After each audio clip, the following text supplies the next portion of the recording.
so used to craziness. I know. Doesn't even affect me. I'm aware. That's what we're about to talk about. Welcome to the In Between Mama podcast, a space to rest in between who you are and who you're being called to be. I'm your host, Riley, and today I'm so excited. This is my first episode, and I'm having my beautiful friend, Mila. Welcome, Mila. Thank you for having me. Yes. So I'm starting this podcast after 2 years of being not podcasting because I really miss the connection and like the storytelling and giving people a platform to tell their stories. I love podcasts so much because they give me a place to find connection when I'm in the trenches of motherhood and like, when we can't get together in 3 to 6 months and I can't talk to my friends. And so my goal here is like sit down, have coffee, even though we already drank our coffee. We totally drink our coffee. and just like tell stories and chat and share, things about our life. Like, I love when I'm talking to a woman and we're talking about like seeking God in all parts of our life, but like I'm able to glean something because you've maybe walked a few steps before me in one area or another. So, anyway, so this is Mama Mila. I know. As she is. I'm really trying to embrace it. Well known in this area. She owns a beautiful restaurant that I am so lucky to be a part of. So yeah, do you want to introduce yourself? Tell everyone a little bit about you. When you said like, oh, hey, you've walked through the steps, I'm like, I have walked through the trenches. You literally have, yes. I'm Mila Martinico, and I am the owner of Mama Mila's and Mama Mila herself. It's kind of like, it's just funny because it's like really the last few months that have been like embracing the fact that I'm just mother to everybody. And like my daughter Gemma said to me one day, like, you're the mother to Columbia. And it's so true. And, the restaurant's amazing. It's basically just keeping my Nona's legacy alive, who was the mother to everybody also. And so it's kind of like a mantle that's been, passed down to me, but like also it was like super toxic. So it's like, not only do I have this, but like I have to like break all of like these generational things too. And so it's been like a lot. But I feel like, I'm finally coming into like a really good season of, after learning to set boundaries and learning to just not lose it, I think. Although I'm constantly on the precipice. But aren't we all though? Yeah, So that's me. And I love where I live. I love my customers. I love my family. Yeah. And I just try real hard to be holy and not hood. Yes. Yeah. And I'm here to help with that. Yeah, Riley keeps me saying, oh my God. So like going into all of that, when I thought about who I wanted to bring on to talk about hardship and loss and resilience and grit and redemption and getting scrappy, which is like the definition of who you are. For real. Of like, okay, this isn't working. Let's pray and figure out what to do next. Yeah. I feel like has been kind of the underlying life theme of my life, of you. So I would love if you would tell us a little bit about your story and like how you even got here in this beautiful pink house. my crazy house. Yes. Gosh. Okay. So I grew up my whole life in like this little tiny town in Southern California.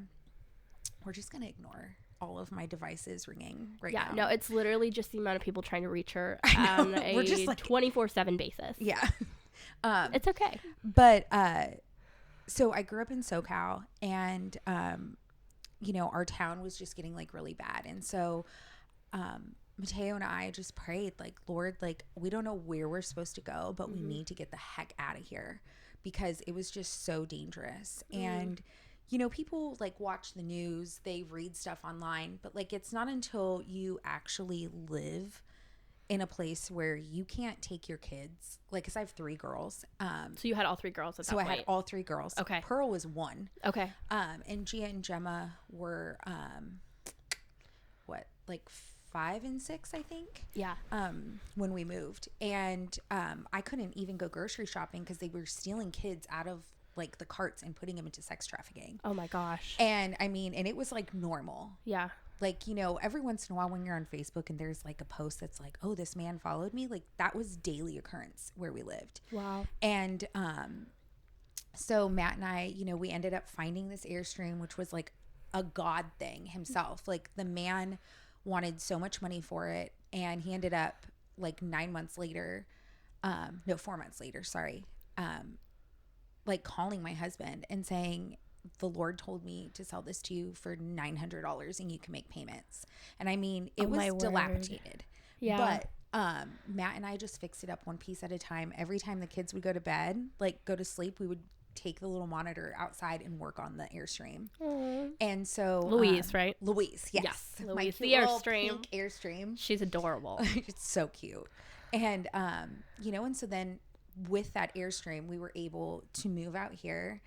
And like I'm like trying to describe this in a way, like on a friend's farm, and you know, we lived there, and it was really, really hard. Yeah.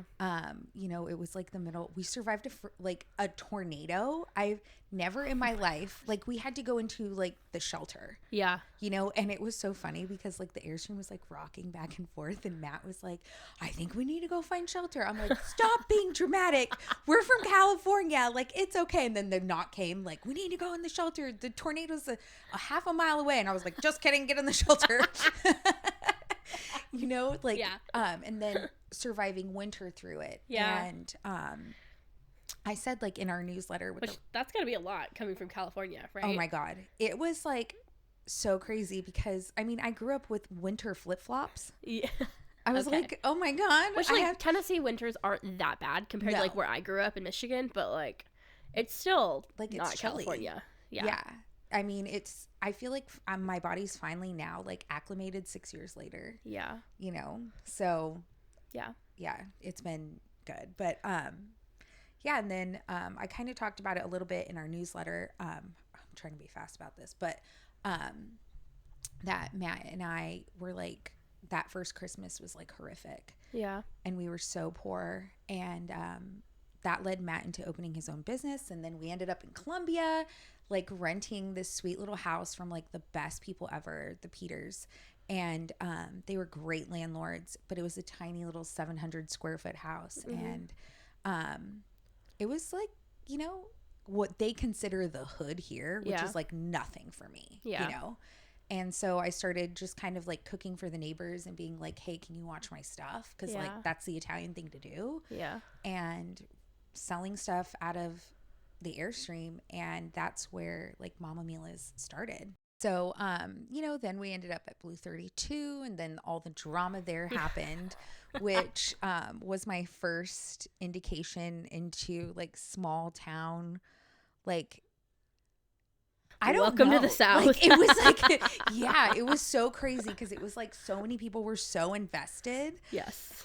But at the same time, they were so supportive and like incredible.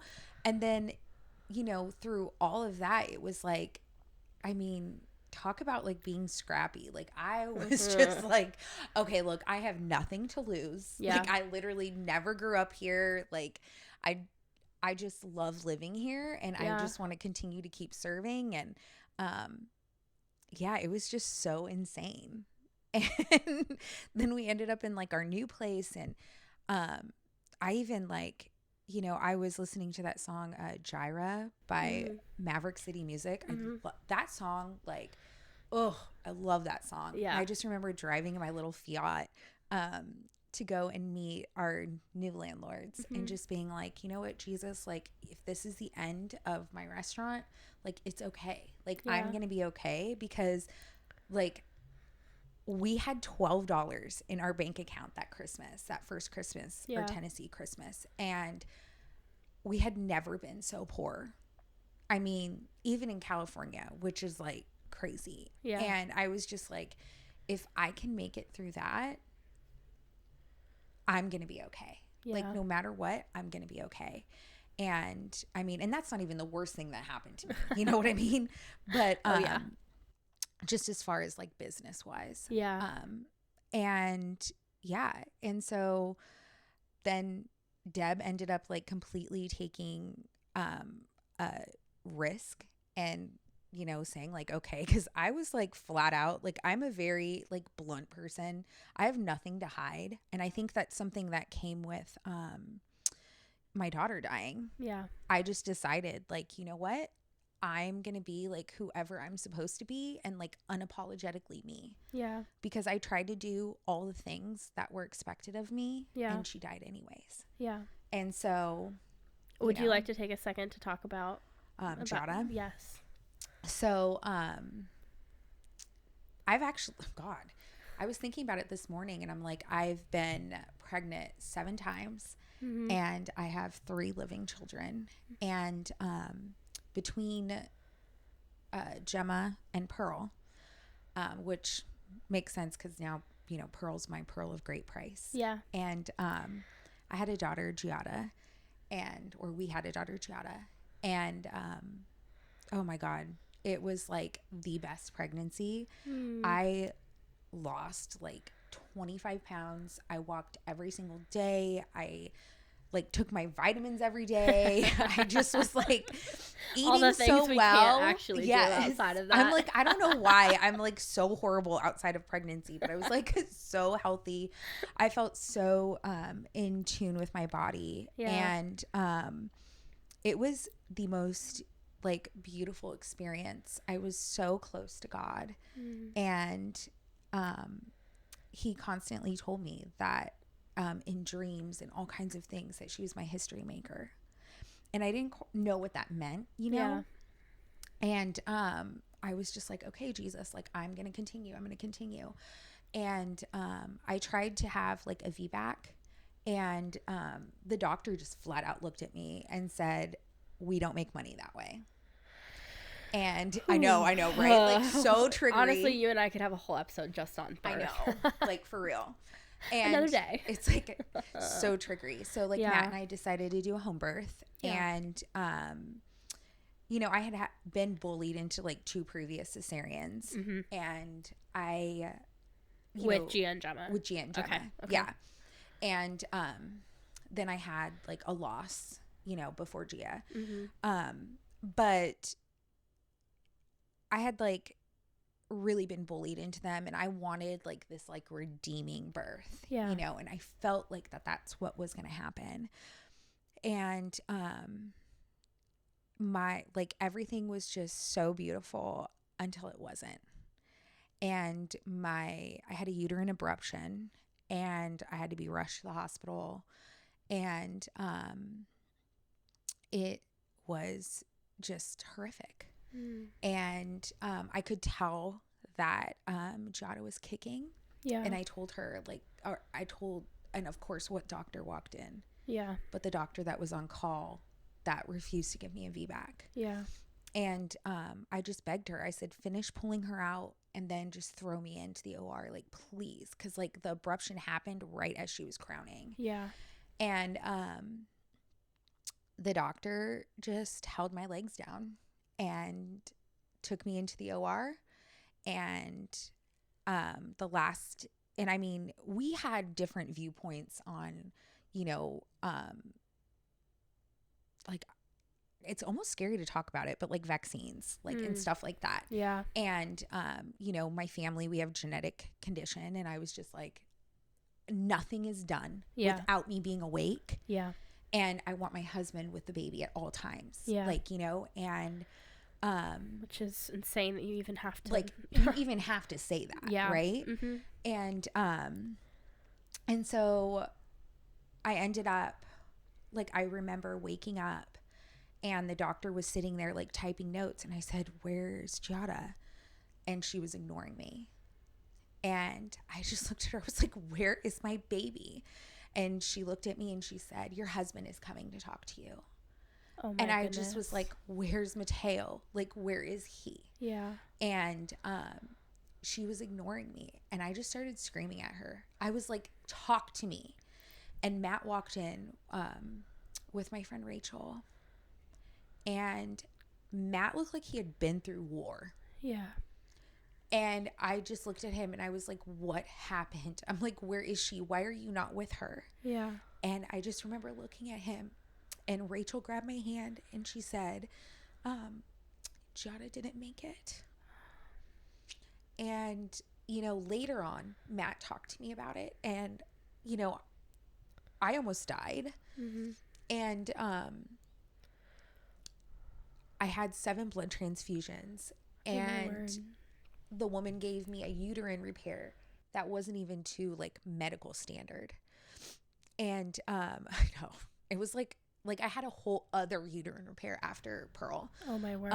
But thankfully I was at a really good hospital. Yeah. But Pearl's pregnancy was very painful because of it. Yeah. And anyways, and I just looked at him, and you know, he told me that when we were in the OR that they had called code blue, but they didn't tell him whether it was me or Giada. Oh my goodness. And so it was like he thought I was dying. Yeah. You know, and he hit his knees and he just started crying out to God, like, just don't take my wife. You know? And later when they came out and told him about Giada, he said, he was like, we're going in and like we're pleading the blood of Jesus over her, you know, because they I guess they came out to ask him like if they could try and resuscitate her. Yeah. But later on we found out that it was like no use because they had broken her neck. Oh And my that's goodness. how she had died when they pulled her back up the birth canal. And so but you don't know that in the moment, you know. Yeah. But I just remember I just was like screaming. I was like, I am the worst mother. Like, I was just like, I am a horrible mother. I can't believe I let this happen, you know?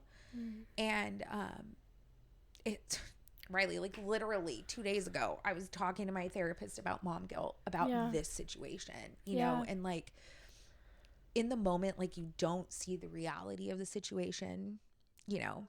So I just like recently been talking to her about, you know, like guilt and how your body like, you know, keeps that, and like subconsciously, like you can believe like something that's not true. Yeah. But it can feel true to you. Yeah.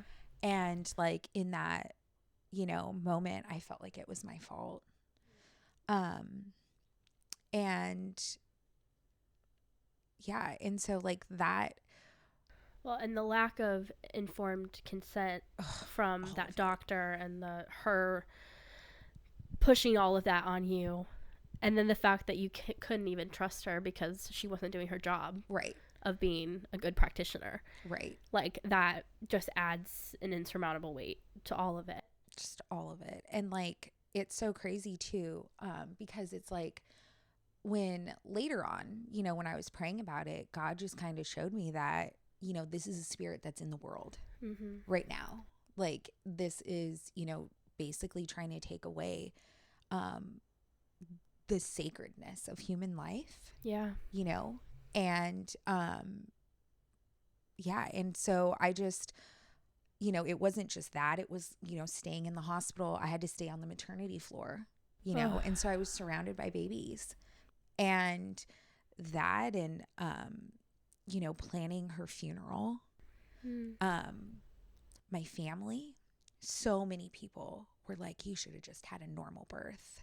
Like, they had no idea. Yeah. Absolutely no idea. But like the judgment of people, going home to my other kids empty-handed, you know, Matt went and cleaned up the birth pool, and I had to pick out an urn. Yeah. You know, all of those things that you don't think that you would ever have to do for your own child. Yeah. And it's crazy to me that even today, like, people consider her like not having a life, but it's her life that changed mine. Yeah. So, and in all of that with Giada, I looked at Mateo and I told him, I was like, you know, this is going to make or break us. Mm-hmm. Yeah. How we handle this is literally going to change our life and going to change our kids' life. Yeah. And we have to be like, we need to focus on God and make sure that we have him. Because I don't know how I'm going to handle this. I'm just thinking about how God was speaking to him when you were in the OR and him just in that space. Yeah. I can't even imagine. Yeah. He was like, I mean, there's this one picture that I have because they let me see her in the hospital and they brought her to me and I'm just like holding her and like kissing her, and Matt is on this chair and he is just so defeated looking. And I keep that picture and I share that picture because that picture is so raw and like so real. Yeah. And it's, you know, when there's a loss, whether it is, you know, I've had an 11-week loss, I've had a 3-month loss, I've had Giada, and another like short like 6-week loss in between there. And it doesn't matter. Like, it's still a piece of you missing forever. Yeah. You know, and I think that it's kind of cool now, 9 years later, to see that it's not so taboo. Yeah. You know, like people are like really, isn't it like 1 in 4, this statistic? That's the official statistic. I would not be shocked if it was higher at this point. Yeah. Just with everything that we're dealing with as a nation. Yeah.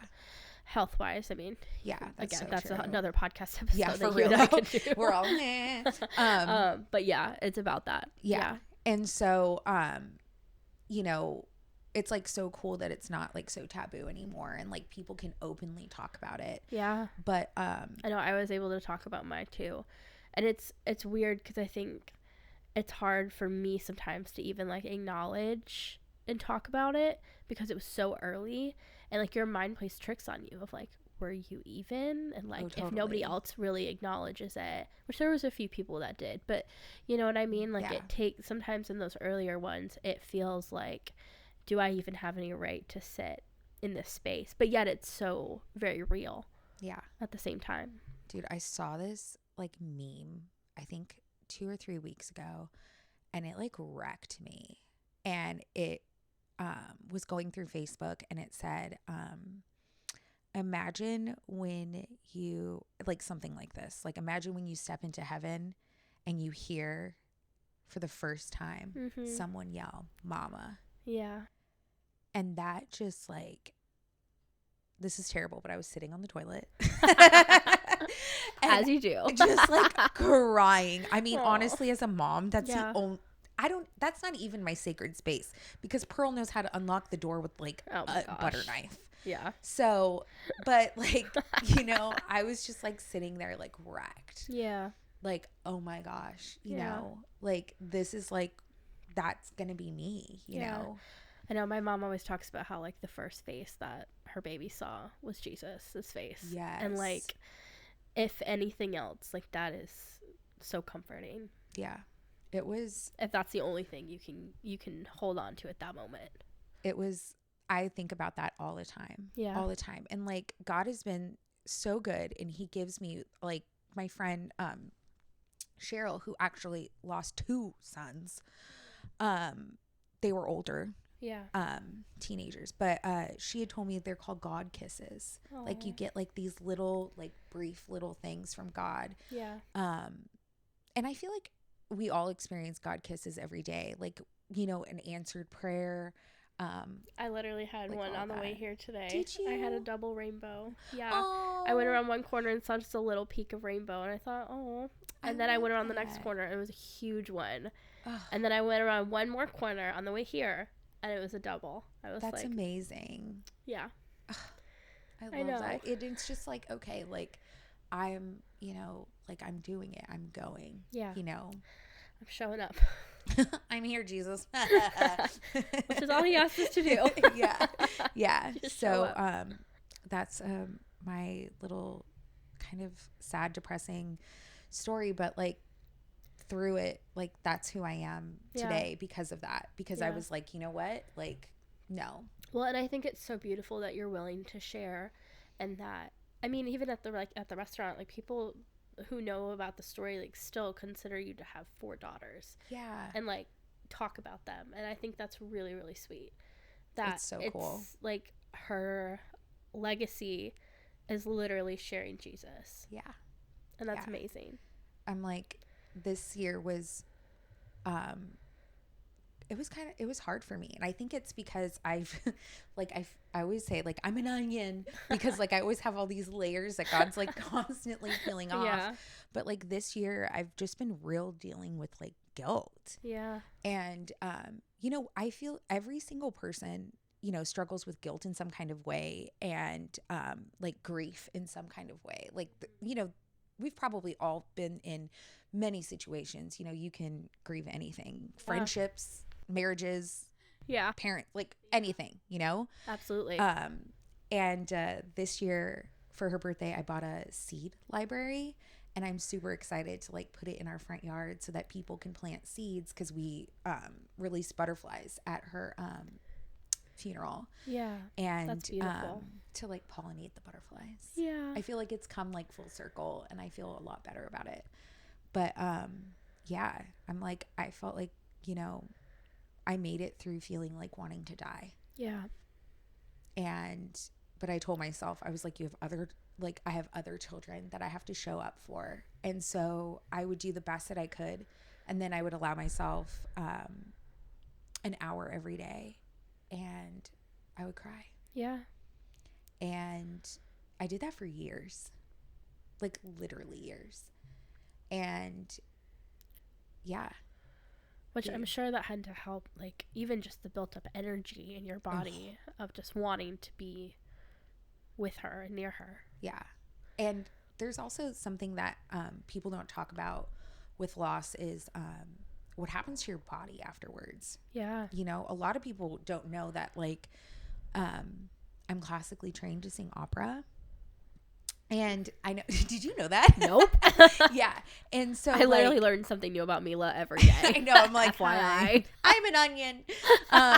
But I couldn't sing because like all the scar tissue grew over my lungs, and it was hard to breathe. Oh my goodness. And so like for 2 years, like I worked with a physical therapist, and she would rip the scar tissue off my lungs and my organs. Like this is like crazy business. Okay. Oh my goodness. Like everybody's over there with like their little gua sha. I'm like sitting there ripping the scar tissue, like ugh. Oh and and it was just, you know, I always think to myself, like, this is something that like nobody knows, that I'm struggling with years after the fact. Like years.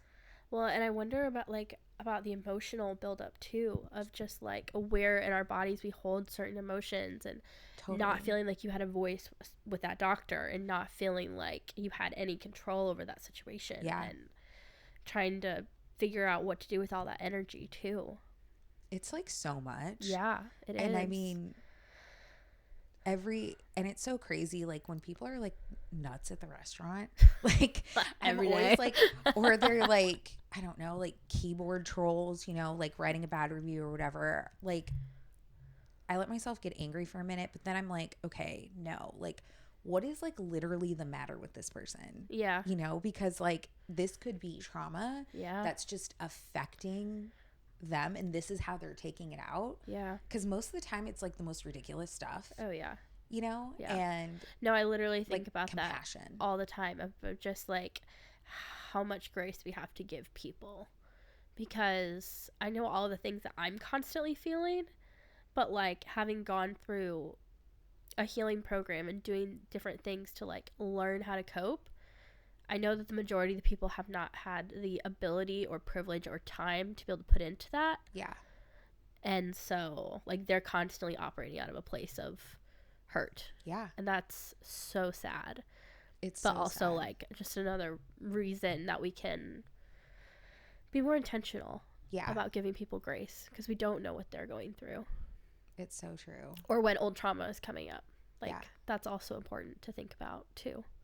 Yeah. And like, you know, we live like, this is not our world. Yeah. You know what I mean? Yeah. So like, Thank God.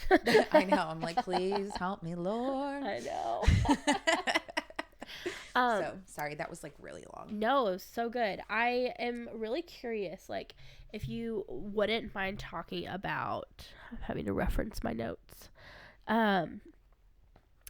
What did that look like for your marriage Oh, throughout all of these years? And I think there's a lot of women out there who have so devastatingly gone through some of the things that you've been talking about. And there's not a lot of direction for like, where do I go now in my marriage? right. Because a lot of the world just says like, when you go through something hard, you either you try to work it out or you split up. And it's like, I feel like there's a different option. There's other routes too. Yeah. There's some middle ground, and there's some things that you can do. If you wouldn't mind sharing a little bit about that, maybe how prayer came into that. Yeah. Counseling, whatever you guys ended up doing to get to where you're at now. It was so crazy because it was like I was so open about the things that I was feeling, because I'm like the type of processor where like I have to say, like, I mean, you out of all people know this, Riley. I'm like, this is what happened at the restaurant today. And if this person writes something, this is like the real thing that happened. Yeah. You know, and I like process by like talking about things. I have to talk through things. Yeah. My husband is not a talker througher, like at all. Same. Like he's just like, so he was like literally like just taking it in and like trying to be strong. And I was over here feeling all the things, you know, going through a C-section and a uterine repair, and like going through, you know, my milk coming in. Yeah. And having nobody to feed. Yeah. And like just all these things. And just trying to navigate like our two young children. Gia and Gemma were 3 and 4. Oh my goodness. So Hayden's almost 3. I cannot. Like, it was so hard. In fact, to this day, they do not like baby dolls. Wow. Because of everything that happened. Yeah. They like literally hate them. Like whenever we go to an antique store, they're like, don't take us near the dolls. Oh my gosh. But and then there's Pearl. And then Pearl, who loves baby dolls. They're always like, get that out of my room. But yeah, anyway, so I felt guilty at times. Yeah. Because I wanted to talk about things, but I could tell that Matt was hurting so bad, but I didn't know how to like reach out to him in a way that wouldn't completely wreck his soul. Yeah. And it's so weird when you're like the outspoken one in the marriage, and then you have like this like strong, like quiet person. Yeah. And then you're trying to navigate grief together, you know? And so, I basically played worship in our house like 24/7. Which that can just change an atmosphere so much. Yeah. Totally. And I even try to do that now here in this house. I love to just, you know, play worship. And so I did that. I started going to Grief Share, which is like a free grief program. Yeah. And in fact, I drove by a sign the other day, and I was like, could I go back? Like, I was like, I could go back. Like, it's so healing, and not in a way. I think I still have grief. I'm like, I've got grief every day for many of things. But, yeah. So, I just started really praying for him. Yeah. And just being like, you know, and knowing that in God's timing, Matt would deal with that. Yeah. And you know, it took till year 7. Wow. For Matt to deal with it. And we were working. No, wait, year 8. Just kidding. I lied. I can't count. Year 8. And we were at the restaurant, and we were working on her birthday. And I always say I'm going to take it off, and I never am able to take it off. We're going to fix that. Yeah, I know, right? I'm like, but, and Matt lost it. He went in the bathroom and like lost it. And I did not know what to do. Yeah. Like, I started panicking because I was like, oh my God, like, what the heck do I do? Like, we went through counseling. Literally, we went to counseling for a year. And that's how I found out that my family's crazy. And like, coming soon to a podcast near you. I know, right? Oh my God. We'll keep you updated on that. Yeah, for real. But it like showed all these other layers, and you know, and that I love therapy. Therapy is like the best thing ever. Yeah. And I always love talking to post-therapy Mila. I know. I'm like, listen, me and Brandy have decided. Yes. But it's amazing that like you don't think of things like that are so simple, but they don't come to your mind to fix your life. Yeah. You know, and like a therapist helps you with that. Prayer helps you with that. God will give you like a, you know, a light bulb moment. Yeah. Yeah. And you're just like, oh, okay, yeah, that's how I got to do it. Yeah. And it just works out. Yeah. Like, I think we're similar in that, like, got to take a second to wallow. Yes. And then it's like, okay, now I'm going to pray because I know that's what I need to do. Yeah, totally. And then, okay, here we go. Onward. Yeah. And I'm not like an eloquent prayer either. Oh, me either. Yeah. I'm always like, hey, Jesus, it's me again. Yeah. Sorry. I'm back. Here I am. I'm like, it's your girl, Mila. Yeah. Yeah. And yeah, and I just like decided, I was like, you know what? Like, I'm not going to give up. Yeah. So good. That's like literally me all the time. Like, yeah. I'm just not going to give up. Yeah. Seriously. Because like, I mean, what's like, if you give something your hardest, like, and you stick with it and you keep going, I should actually be taking my own advice about this, about like dieting or something. But like eating healthy, I don't know, exercising. But like in like the big things, you know, like I've always just been like, okay, well, I'm just going to give it like my best shot. And if the worst comes to worst, like it doesn't happen, I can say like I did my best. Yeah, you did. And there you go, girl. Yeah. I know. I'm like trying to think of that verse about like perseverance and stuff, but I can't remember it. I'm literally the worst. People are always like, oh, Isaiah, this and this and this. And I'm always like, you know that verse in the Bible that says, this. Yeah. That's me. Keep persevering. Like God says, don't give up. Yeah. Yeah. Exactly.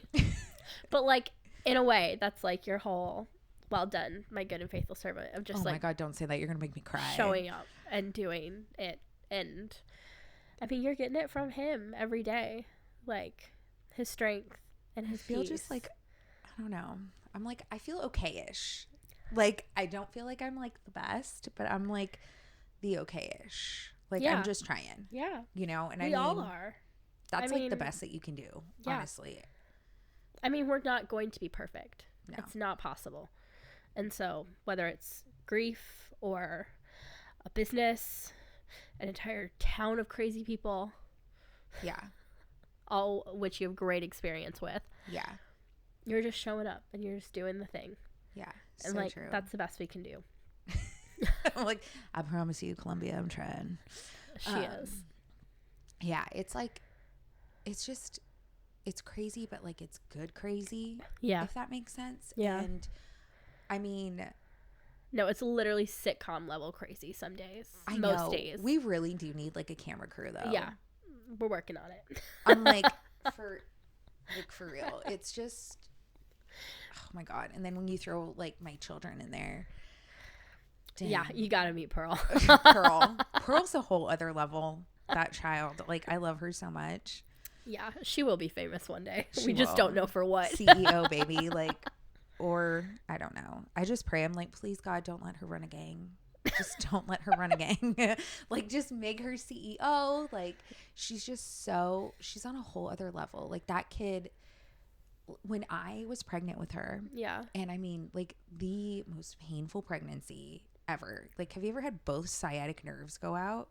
No, but I had extreme pelvic pain with my second, and God. It was the absolute worst. Where it like feels like that kid's like head is hitting your pelvis. It literally makes me not want to have any more kids because it hurts so bad. Oh my gosh. Yeah. Yeah, that's what I had with Pearl. Yeah. And it was like I couldn't walk towards the end. Yeah. Like walking into a store. Yeah. I was like, I want to die. Yeah. But God told me, like, yeah, she's a fighter. And I was like, okay, well, and I thought that that's meant, like, when she was in the NICU and stuff, I was like, okay, like, she's a fighter. Like, this How is early cool. was she born? 35 weeks. Okay. Literally because my mother-in-law and I got into it and I couldn't handle the stress and it put me into labor. But my mother-in-law is a whole other podcast. Yeah, we're not even going down that road today. Like, I'm like, we'll save that for your podcast. Oh my God. Like, yeah, for real. But Matt and I have survived so much. You literally have. It's been I can't wait for the book. One day there will be a book. Dude, I think it's going to have to be like Everybody Loves Raymond. But like, you know, like a sitcom. Yeah. Probably. Yeah. Just reenacting my life. And then they're like, who wrote this? And I'm like, I lived it. Yeah. Maybe. I don't know. But yeah. Okay. Well, I don't even know what time we're at, but we're probably at time. It's probably at least been 30 to 45 minutes. Yeah. But this has been so great. Yay. And I really appreciate you sharing your story. Just pouring your heart out. Yeah. Because I know there are other women who are either like walking through this, have walked through it, or are going to very, very unfortunately walk through it and need to like hear someone else that has come out on the other side. Yeah. And is still working through it at the same time. Yeah. And I mean, when I went to Grief Share, they had told me, like, you know, you can lose a spouse, like, but there's something so much different than losing a child. It's like there's always a hole there. Yeah. And like at every, you know, every Christmas, every Thanksgiving, even every day, it's like there's always somebody missing. Yeah. And I mean, I still have dreams of what our life would be like. Yeah. You know, like I still dream it at night. I still like think about that. And something that became so real to me in that like grief, like, sorry, I like keep going. No, but, you're good. Share, please. Is there's this like two things. One, there's this quote by Zig Ziglar, and it was, you cannot have great grief without great love. Wow, that's really Isn't beautiful. that amazing? Yeah. And then the other thing was that one morning I was doing dishes and the girls were like eating breakfast and watching Tangled, I think. And I was in the kitchen and I was just like, why? Like, there are literally horrible people in this world who have their children and abuse them. Like, why me? Yeah. Out of all people, like, you know that I love my kids, Jesus. Like, why? And I just felt like God tell me, like, well, why me? Like, I gave my child for you. And I was like, no, like the conviction. Oh, goodness. And I just was like, oh my God. Which is like such a multifaceted, hard thing to wrestle with. It's like so much. Yeah. But I was just, I mean, it shook me to my core. Yeah. Like all that pain that I was feeling and like, you know, feeling judged, feeling shame, guilt, feeling misunderstood, feeling like I was going crazy, feeling like I didn't want to, you know, I didn't want to live sometimes. Yeah.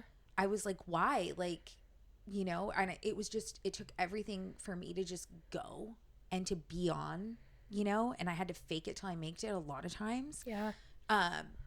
All of that he also experienced. Yeah. But for me. And like sometimes I'm trash. So, you know, yeah. I was just like, oh, wow. Like if anybody's going to understand how I feel, like it's God. Yeah. The level of compassion. Yeah. Yeah. And just being like, wow.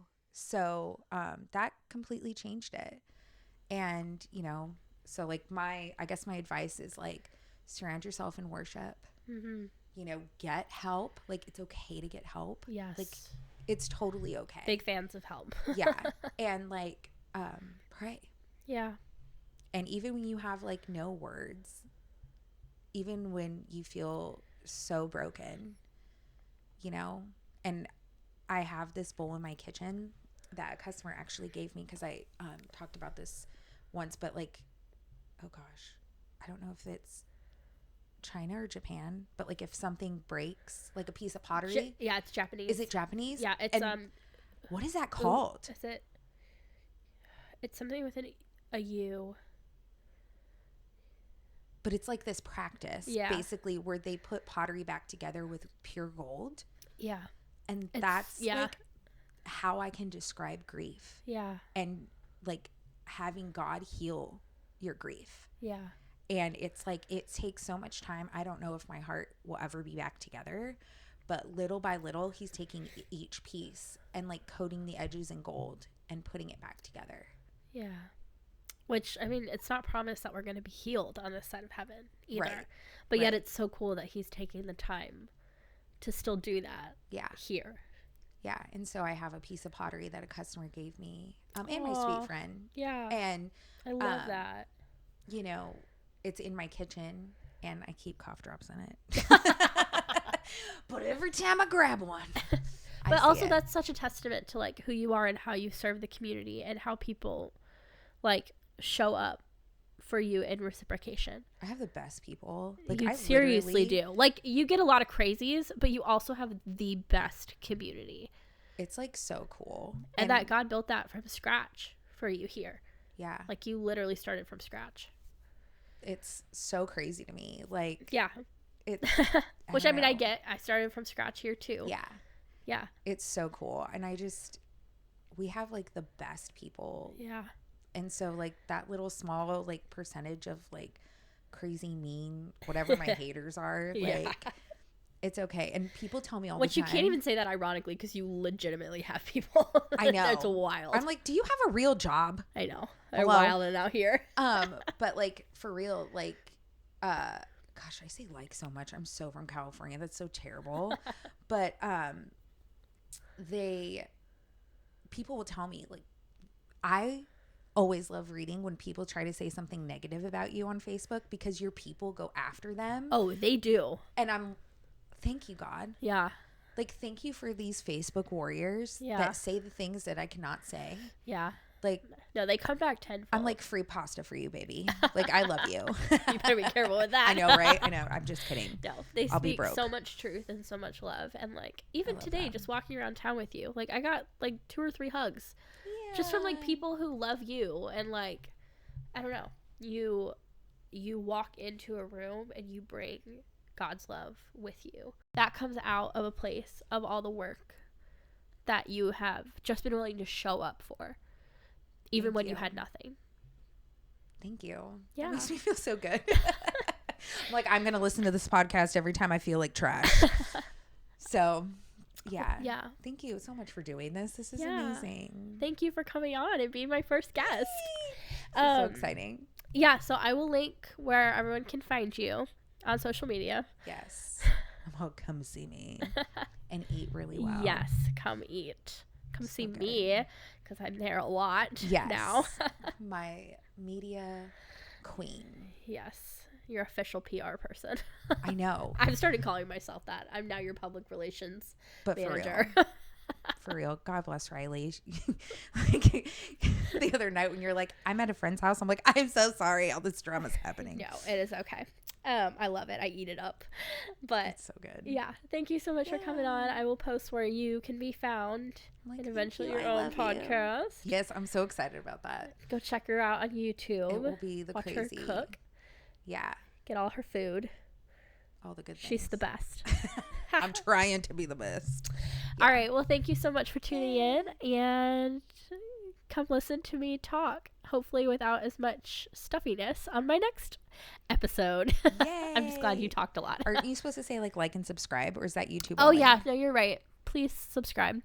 Whether it's Apple or Spotify. Thank you for reminding me. I don't know. I'm just no. You're absolutely notes. 100% correct. Okay. Yes. Like and subscribe, share, do all the things. Yes. Follow me on Instagram, Twitter, Facebook, all the things at In Between Mama. It's not Twitter anymore. It's X, but I refuse to bow down to Elon and his. On our next episode of yes, Conspiracies. seriously. No, just kidding. All right. Thank you so much. Yep. Ciao.